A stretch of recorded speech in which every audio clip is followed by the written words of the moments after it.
नमस्कार पपई उत्पादक शेतकरी मित्रांनो, तुम्ही समोर हा पपईच्या प्लॉटला पाहते.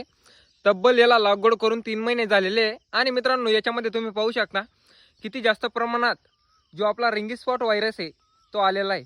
इकडच्या साईडला पण पाहू शकता तुम्ही. तर रिंगी स्पॉट व्हायरस येण्यामागे रिझन काय आहे या फील्डमध्ये, तर तुम्हाला एक गोष्ट दाखवतो. त्या साईडला तुम्ही पाहू शकता एक जुना प्लॉट आहे, तब्बल 16-17 महिने झालेले आहे. आणि हा पण एक जुना प्लॉट आहे मित्रांनो. यांच्यामध्ये कमीत कमी 90% रिंगी स्पॉट व्हायरस आहे. आणि तिकडनं मित्रांनो जे पण रुसचूसक किडे आले त्यांनीच तो व्हायरस इकडच्या प्लॉटमध्ये ट्रान्सफर केलेला आहे.